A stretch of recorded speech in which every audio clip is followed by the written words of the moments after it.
Donc, je suis de la Confédération des jeunes chercheurs et là, en fait, je vais parler de la HRS4R. Comme vous l'avez bien compris, la charte et le code, c'est un peu la Bible du chercheur en ce moment. Enfin, c'est ce qui permet aux institutions de recherche d'avancer, de rentrer dans la compétitivité européenne, d'avoir une certaine excellence dont elle a besoin pour aller encore plus loin, pour améliorer ses pratiques, pour améliorer la vie de ces chercheurs. Dans ce but, la Confédération des jeunes chercheurs essaie de pousser les universités,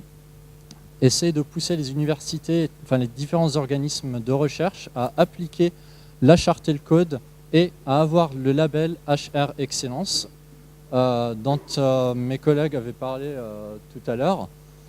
Et là, je vais juste vous présenter du coup ce qu'on a fait. Donc, je vais être très rapide vu que ça a déjà été présenté. Qu'est-ce que la HRS4R? Comme dit, c'est la Human Resources Strategy for Researchers, qui est la stratégie des ressources humaines pour les chercheurs. C'est un outil qui permet aux institutions de mieux gérer leur personnel, de voir un petit peu quels sont leurs backgrounds en fait, de recrutement, comment est-ce qu'ils font leur recrutement des personnels chercheurs. C'est un outil qui aide à la mise en place de la charte et le code, comme j'ai dit tout à l'heure, la Bible du chercheur.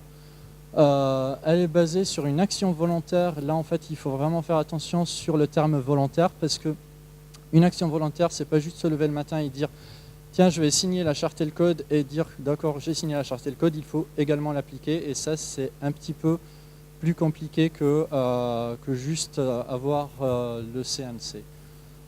Ça permet d'avoir une publication sur le portail EurAccess. Elle est en voie d'être obligatoire pour toutes les demandes de financement qui s'étaient en fait sur l'horizon 2020. Elle procure en fait une transparence qui est un atout majeur pour toute entreprise. Je ne vais pas parler en fait là que des institutions de recherche, mais toute entreprise qui recrute, tout recruteur qui a une transparence de recrutement a forcément une excellence de personnel, une renommée internationale qui va très loin. Elle labellise l'excellence, dans ce cas c'est pareil. Elle augmente la compétitivité de l'établissement, comme j'avais dit avant, et en plus elle permet d'avoir une attractivité des meilleurs candidats. Comment est-ce que cela peut s'appliquer aux jeunes chercheurs? Donc en fait, la charte et le code, comme ça a été dit avant, elle permet aux jeunes chercheurs d'être considérés comme étant des chercheurs et pas comme étant des hybrides entre étudiants, personnels ou chercheurs en même temps. La charte et le code leur permet d'avoir les mêmes droits et devoirs que tout autre chercheur, ce qui veut dire qu'ils sont considérés à partir du jour 1 de leur doctorat jusqu'au jour dernier de leur état de recherche comme étant des chercheurs.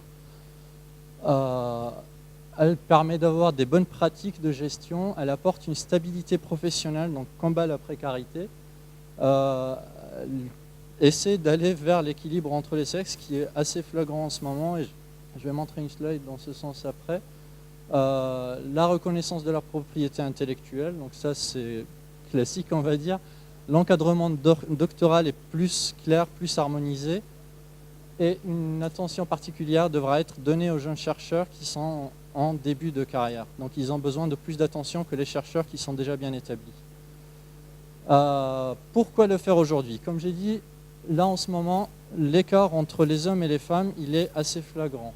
On voit en fait qu'en 2013, à peu près 6,6% de chercheurs, il y a un écart en fait de 6,6% de thèses défendues entre les hommes par rapport aux femmes, ce qui est assez énorme compte tenu du nombre de thèses qui ont été soutenues en 2013. En 2014, le recrutement en fait, si on regarde en fait le nombre de doctorats qu'il y a en 2013-2014, on voit que l'écart en fait, il a été réduit à 3,1. Seulement cet écart, il est en fonction du nombre de recrutements et pas en fonction du nombre des thèses qui ont été soutenues. Donc, il y aura forcément un écart là-dessus, vu qu'il y a un écart de discipline. Enfin, vous le savez bien. Et ça, la charte et le code permet justement de combattre ça parce qu'avec ça, il y aura une évaluation pour vérifier que la parité elle est bien établie. Pareil, le plus grand souci qu'on voit en ce moment, c'est que les chercheurs et les jeunes chercheurs ne se considèrent pas ne considèrent pas leurs jeunes chercheurs ou leurs doctorants comme étant des chercheurs établis. La CJC avait lancé une enquête en 2010 où elle a recueilli quelques informations sur comment est-ce que les jeunes chercheurs ou les directeurs doctoraux considèrent leurs doctorants. Et là, en fait, on voit que ceux qui se considèrent comme étant étudiants ou comme étant autres, ici correspond à quasiment 50%. Les autres, en fait, comment est-ce que les doctorants se considèrent eux-mêmes? Là, en fait, c'est pour les chercheurs étrangers, mais on peut extrapoler ça à tous les jeunes chercheurs. Il est quand même assez grand. On a 59% en fait, de personnes qui ne se considèrent pas comme étant des chercheurs. Et ça, c'est un gros problème, parce que la personne qui ne se considère pas comme un chercheur ne sera jamais considérée comme un chercheur par une autre personne. Comment est-ce que s'établit la HRS4R? Comme dit, c'est une stratégie qui permet d'établir la charte et le code et d'obtenir le label HR Excellence. La HRS4R commence par avoir, pour obtenir pardon, en fait, c'est pas pour obtenir la HRS4R, mais en fait, en établissant la stratégie HRS4R, il faut évaluer sa stratégie de recrutement.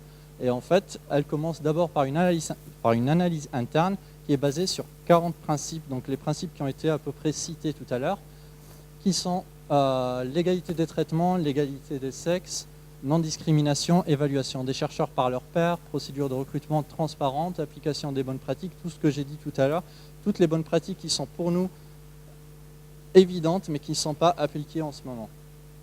On peut aller plus loin, enfin, concernant la propriété intellectuelle, les conditions de travail acceptables, l'engagement à réduire le fossé entre la société et le monde de recherche qui est assez grand en ce moment.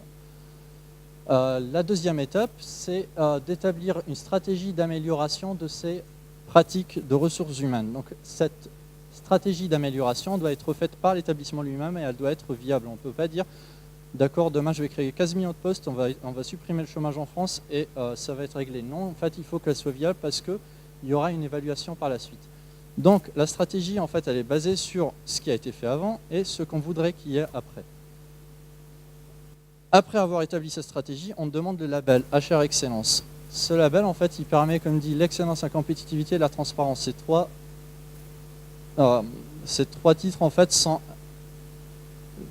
les points majeurs, en fait, de la stratégie. C'est ce qui a été dit tout à l'heure et ce qui va être dit encore plusieurs fois tout à l'heure.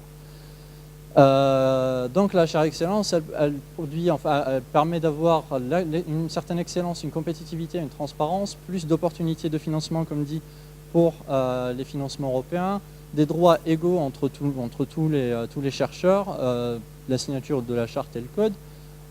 Elle combat les discriminations, elle améliore le rendu scientifique et elle permet d'avoir une meilleure visibilité sur le territoire international. En dernier, il y a les évaluations, parce que obtenir le label, c'est bien, mais il faut le garder. Et ça, en fait, au bout de 2 ans, l'établissement est dans l'obligation de faire sa propre analyse interne, qui est au bout de 2 ans, comme ça a été dit avant. Et cette analyse, elle permet de voir un petit peu l'avancement de la stratégie qui a été appliquée et comment est-ce qu'on fait pour l'améliorer, pour bien respecter les délais. Et là, en fait, il y aura une certaine analyse à faire qui est suivi de l'avancement, l'évaluation interne comme dit, réévaluation des méthodes d'application pour satisfaire les délais et la soumission à une évaluation externe au bout de 4 ans. Donc ça c'est la dernière étape qui se situe ici, donc 4 ans après l'obtention du label. Et pareil en fait ça se fera tous les 4 ans par la suite.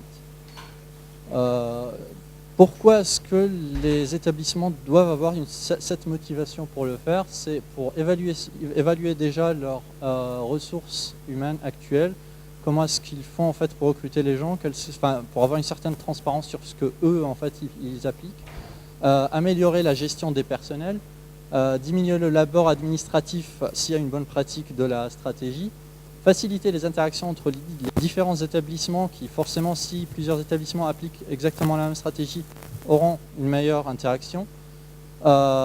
L'établissement de bonnes pratiques, combattre la discrimination comme ça a été dit tout à l'heure, reconnaître le caractère professionnel des jeunes chercheurs et l'amélioration de la vision de la société sur la recherche. Il ne faut pas se leurrer, on est là pour la recherche, pour la science, et la société doit être au cœur en fait, de tout ce que nous sommes en train de faire.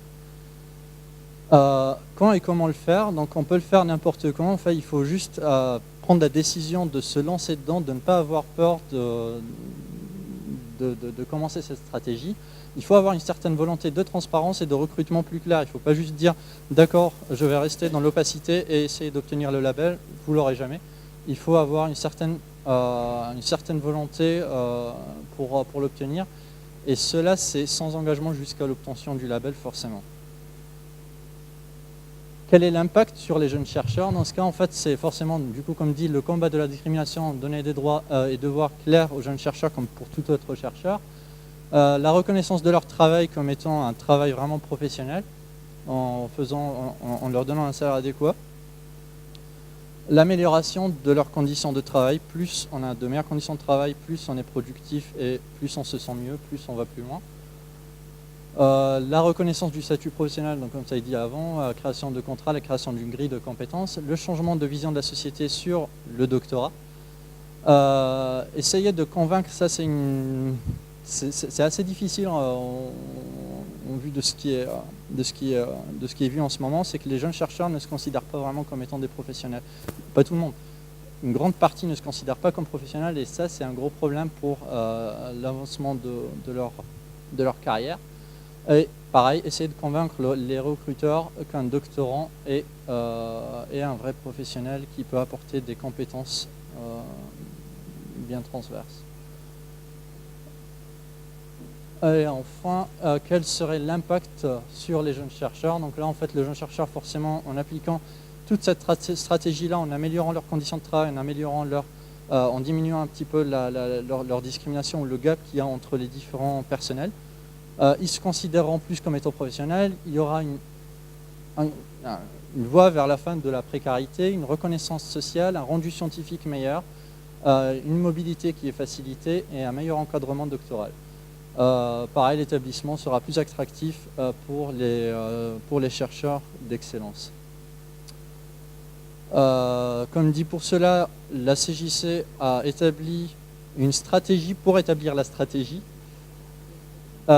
qui est assez facile, assez rapide à lire et elle est destinée justement aux différents organismes de recherche.